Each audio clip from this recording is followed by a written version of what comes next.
You will hear a conversation between Annetta and Charlotte, first-year university students, and Bill, who works for the Student Union Employment Service.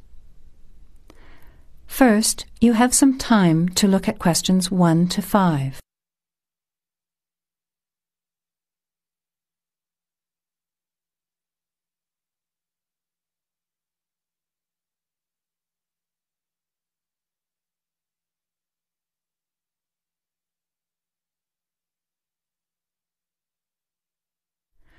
Now, let's begin. Answer the questions as you listen. You will not hear the recording a second time. Listen carefully to the conversation and answer questions 1 to 5. Hi Bill, this is my friend Charlotte. She's doing first year science too. Pleased to meet you, Charlotte. Annetta told me you want some part-time work. Now, I just have to complete your details on the computer. What's your surname? Johnston. With an E? Yes, Johnstone.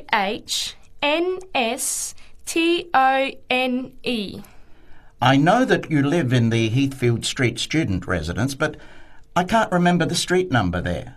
It's 126. 126. Good. And the phone number? Well, actually, I never give people that number because sometimes nobody answers or they forget to pass on the messages. So, I bought a mobile phone yesterday, but I can't remember the number. I think it's 0414 847 748. I'll just check. No, sorry, not 748. It's 749. 0414 847 749? Yes, that's right. I must try and remember it. And what sort of work are you looking for? Well, anything really, I suppose, though it depends when it is. I'd rather work during the day, if that's possible. How many hours a week were you thinking of? Oh, I'm not sure. Maybe about 10. But I need to keep at least 2 days a week free for study. Do you have any work experience? Not much, though I used to help in my uncle's shop when I was at school. OK. Well, I'll put it in, but we don't usually get shop work. What about gardening? I'd rather not. Everything I touch dies. What other kinds of work are there? Well, there's a lot of demand for house cleaning, fast food preparation and kitchen work and pizza delivery if you've held a driving licence for 12 months. I'm not sure. Can I have a look at the vacancies while you talk to Annetta? Before you hear the rest of the conversation, you have some time to look at questions 6 to 10.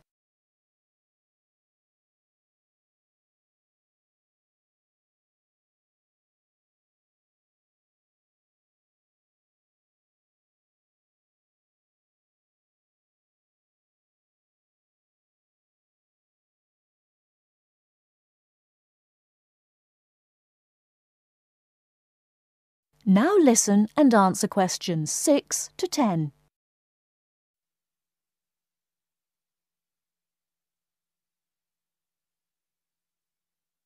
Bill, I'd like to change my job. You're at the Hamburger Express on the High Street, aren't you? What's the problem? Well, I never know what hours I'm going to work. I start at 7 p.m. and I'm supposed to finish at 11 p.m, but sometimes they keep me until 2 or 3 a.m. Yes, that is a bit late if you have to make a 9 a.m. lecture the next day. And the other thing is the pay. They're supposed to pay me on Thursdays, but they never pay me on the correct day, often not until Friday or Saturday. A few weeks ago, I had to wait until Sunday.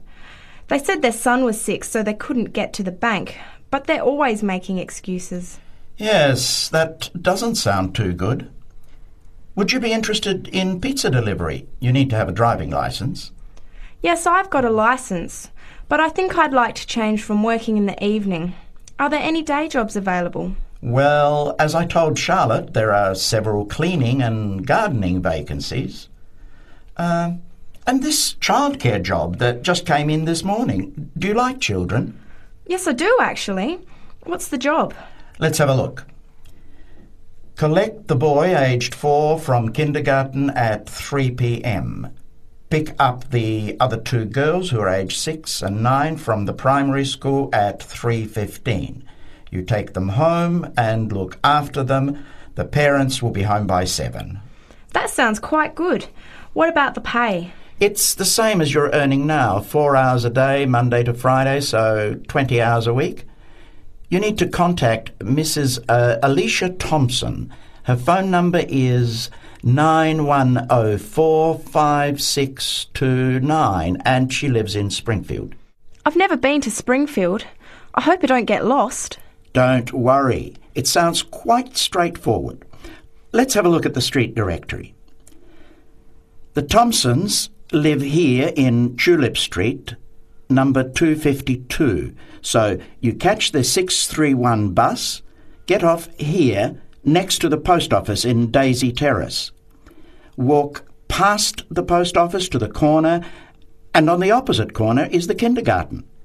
Then walk down Daffodil Place and cross over to the primary school. Then keep going down Daffodil Place to the corner and turn right into Tulip Street. That is the end of part 1. You now have half a minute to check your answers.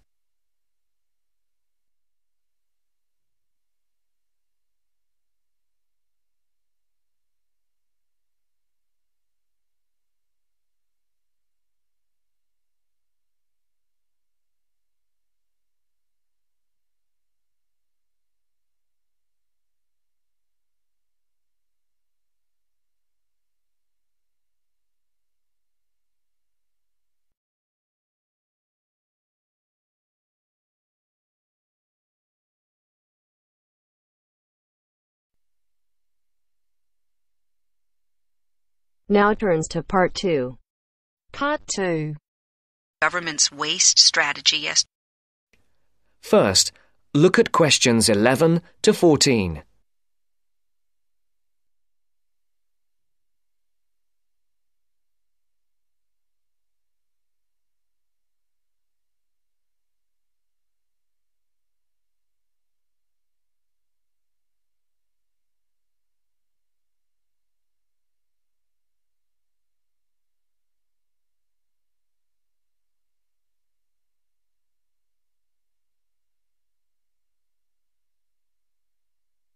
Listen carefully.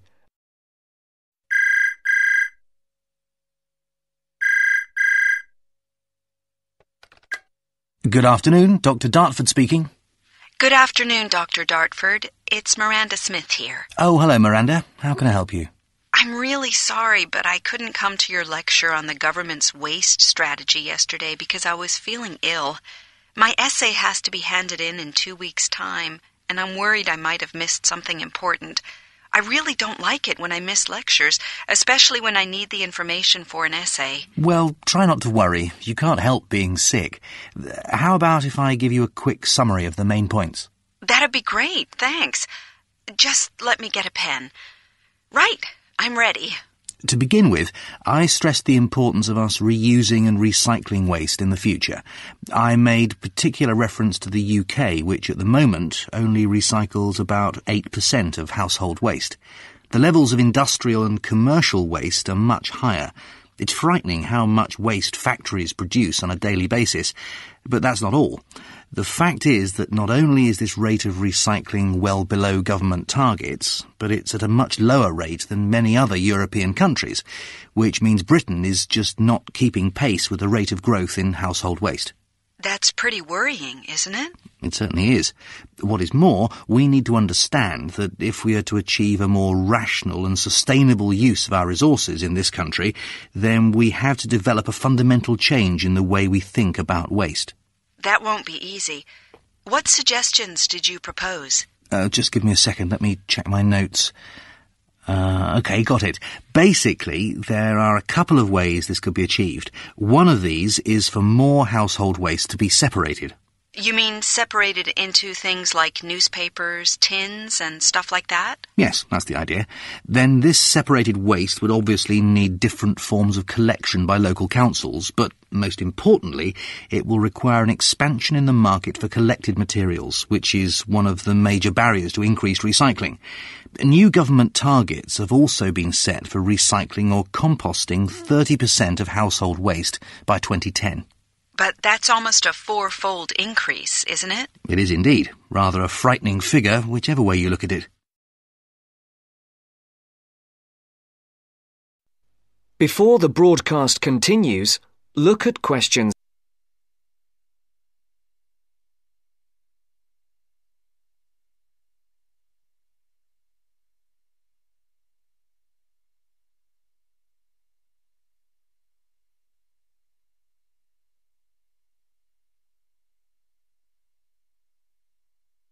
You will now listen to the second part of the talk.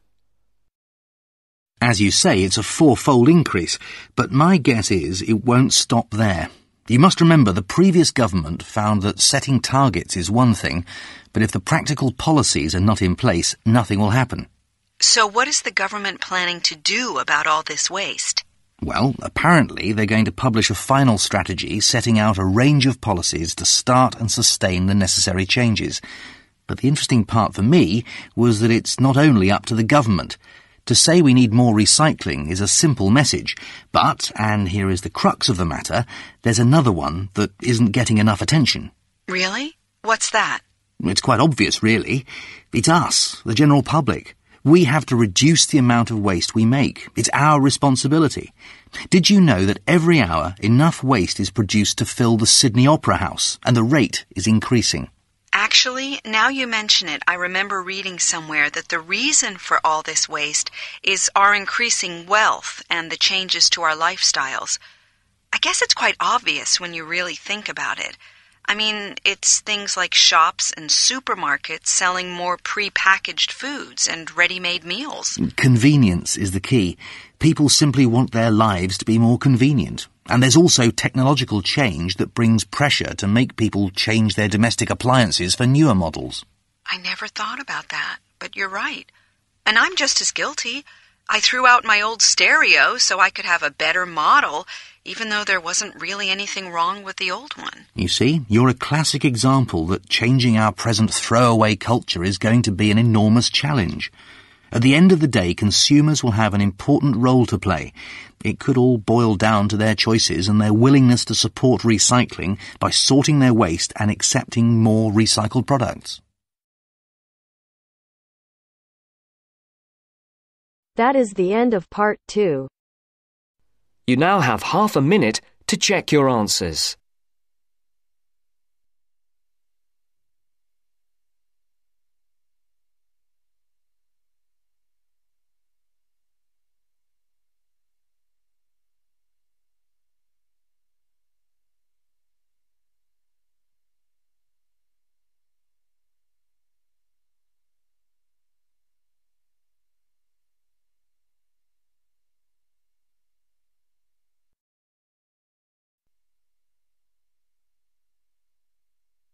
Now turns to part 3. Part 3. You will soon hear an informative talk given by Michelle on how to keep out burglars and keep your home safe. First, you have some time to look at questions 21 to 26.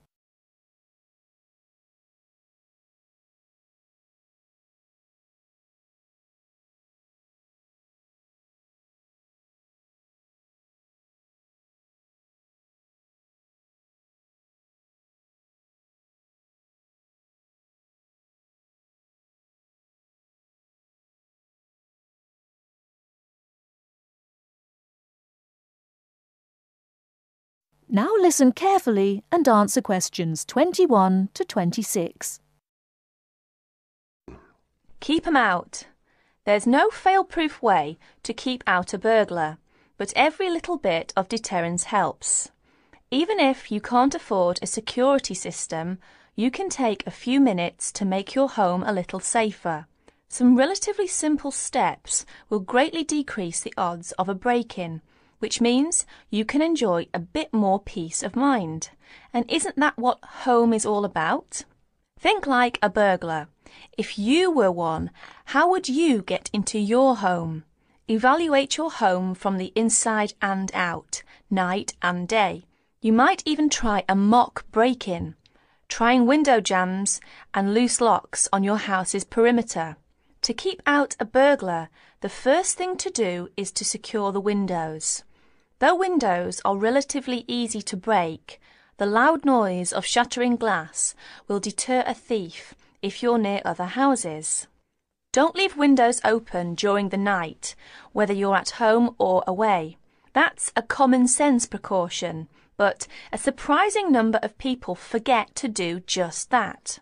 Use a pick-proof locking device for your windows. Make sure the frames are solid. If you're beyond the earshot of your neighbours, they won't hear the glass breaking. Consider installing a plexiglass sheet for the more accessible windows. This will make entry through them more difficult. Your doors should also be secured. If you don't have a peephole, install one in the front door. If you have one, make sure that you and your family are in the habit of using it. Don't open the door to anyone you don't know, especially at night. If the peephole is out of reach of your children, keep a stepladder or stepping box by the door for them to use.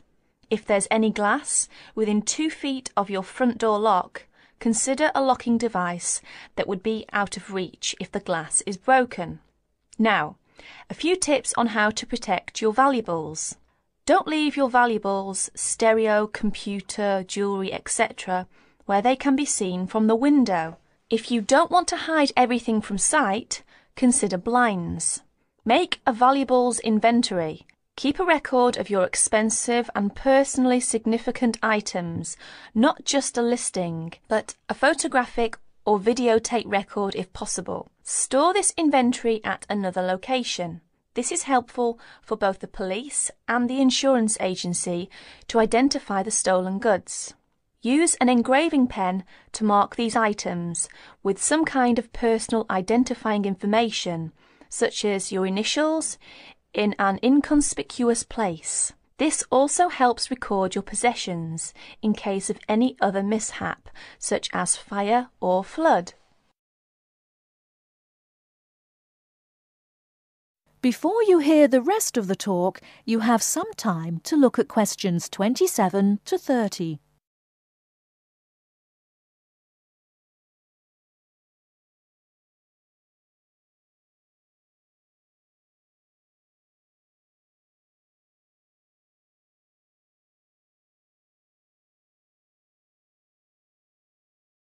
Now listen and answer questions 27 to 30. Don't stop your security awareness at the outside walls of your house. Your yard areas, if any, also deserve your attention. In general, don't leave anything around the yard that might help a burglar get into your house. Ladders, stackable boxes, or any garden tools should be put away, preferably in a locked cabinet. Install a light in your yard that is sensitive to movement. Place it high and out of reach. Trim hedges or bushes that are near doors or windows. These can be good hiding places. Don't place outdoor furniture tables nearby the house. These could become an easy stepladder to the roof.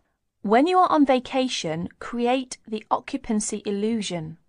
Maybe you laughed at your mother for leaving the lights on and the radio playing while she left for vacation, but she had the right idea. Those steps aren't quite enough, so try these strategies. Buy electronic timers that turn lights on and off at different times. Hook up a timer to your TV for a few hours each evening. Turn up the volume too. Not enough to annoy the neighbours, just enough that a lurker at the windowsill couldn't miss hearing it. Have your newspaper and mail delivery suspended. If you don't have time to do this, ask a neighbour to pick them up for you. Ask a neighbour to park in your driveway or parking place. Think about having someone house-sit your home. If it's a relative or friend, it may cost you no more than the contents of your refrigerator. You can also find professional house-sitters or house-sitting services that find someone to stay while you're away. Leave your shades as they are normally, or at least don't close up every one. One sign of a vacant house is closed shades during the day. Lock your garage door with a padlock.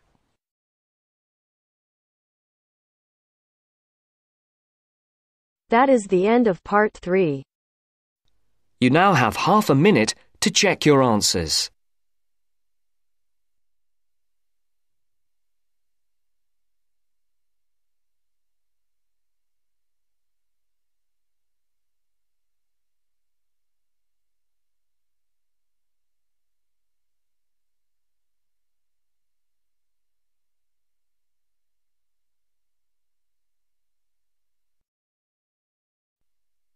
Now turns to part 4. Part 4. Now listen to the second part of the lecture. As you listen, complete the notes below. First, you have some time to look at questions 31 to 40.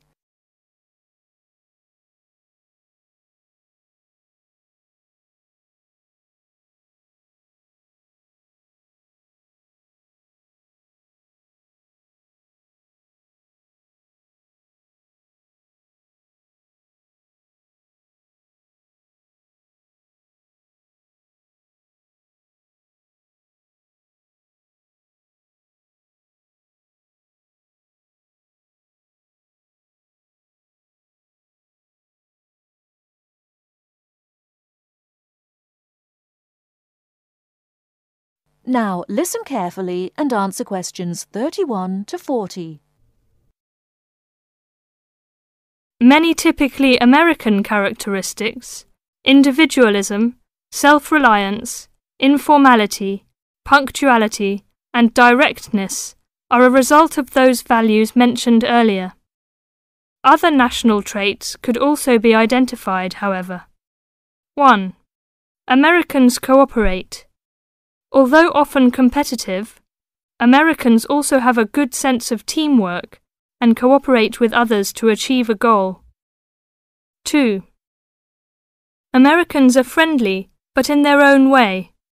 In general, friendships among Americans tend to be shorter and more casual than friendships among people from other cultures.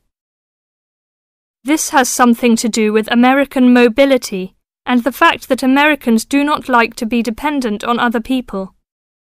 Americans also tend to compartmentalize friendships, having friends at work, family friends, friends on the softball team, etc. 3. Americans ask a lot of questions, some of which may to you seem pointless, uninformed, or elementary.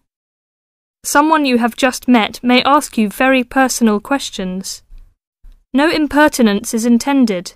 The questions usually grow out of a genuine interest. 4. Americans tend to be internationally naive. Many Americans are not very knowledgeable about international geography or world affairs. They may ask uninformed questions about current events and may display ignorance of world geography. Because the US is not surrounded by many other nations, some Americans tend to ignore the world. 5. Silence makes Americans nervous. Americans are not comfortable with silence. They would rather talk about the weather than deal with silence in a conversation. 6. Americans are open and usually eager to explain. If you do not understand certain behavior or want to know what makes Americans tick, do not hesitate to ask questions. Just as values and traits differ somewhat from one culture to another, so do the personal habits associated with good manners and courtesy. While very often there does not seem to be any particular reason why a particular way of doing something is considered good manners, Observing these cultural rules will make Americans more comfortable with you, and therefore you with them. It is, of course, impossible to cover all the possibilities here. If you are unsure in a situation, just ask. Americans like to be helpful. 1. Queuing up or lining up is essential. Courtesy requires that you do not push from behind, stand next to the person being helped, or cut into a line. If you should accidentally bump someone, you should say, "Excuse me." 2. Americans blow their noses into a tissue. Spitting, clearing phlegm, or sniffing as from a cold are considered rude. 3. It is considered poor manners to slurp, chew noisily, or open your mouth while chewing. 4. Questions are seen as a good way of getting acquainted, but questions about a person's age, financial affairs, cost of clothing or personal belongings, religious affiliations and sex life are considered too personal for questioning, except between very close friends. 5. Men generally do not hold hands or link arms in public with other men. This is somewhat more acceptable between women and quite common between men and women. Now, a few words about personal safety. Unfortunately, in the US one must be aware of crimes. It is wise to be especially careful until you are familiar with the community in which you live. Remember that good judgment and common sense can significantly reduce chances of having an unpleasant and perhaps harmful experience. Basic safety rules include the following. 1. Do not walk alone at night. 2. When you leave your room, apartment, or automobile, make sure that all doors are locked and all windows are secured. 3. Do not carry too much cash or wear jewellery of great value. 4. Never accept a ride from a stranger. Do not hitchhike and do not pick up hitchhikers. 5. Be careful of purses and wallets, especially in crowded metropolitan areas where there may be purse snatchers and pickpockets.